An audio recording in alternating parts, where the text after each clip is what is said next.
we have a fascinating incident with regard to the copper snake. I think the copper snake might be a turning point in the Parsha itself.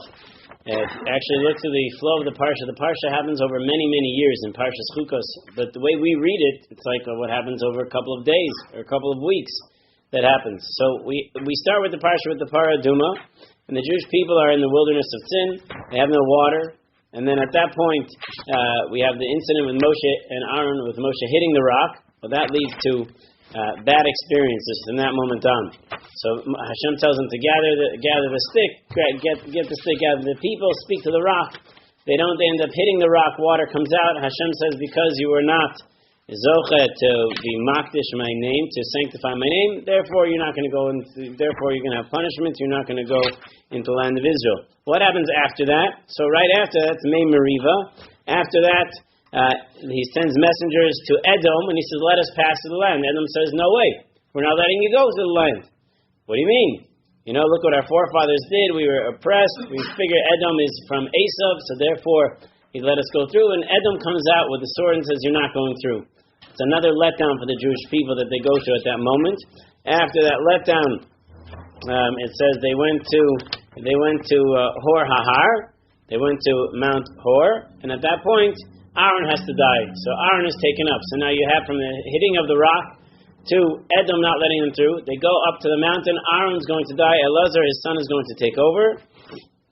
And then another sad thing that happens, right? After that, the Kanaani finds out about Aaron's death, and they come and attack the Jewish people.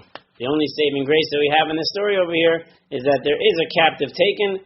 The Yisrael, the Jewish people, take a vow saying that if you let us take this person back, and we wipe them out, and when we defend ourselves, we'll sanctify their cities, we won't use their things. And Hashem listens to the Jewish people at that point, and that place is called Chorma.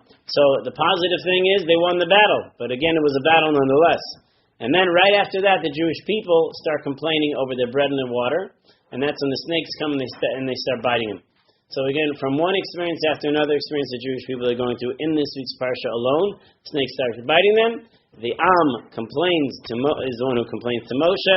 Eventually, Hashem tells him to make the copper snake. The copper snake, he says, if anyone who gets bitten, v'chai, he'll be able to live. At that moment, it shifts, and they go from one place to another place, and after that, they have one war after another war. Yeah, Basufa, the mountains that go and close in on their enemies.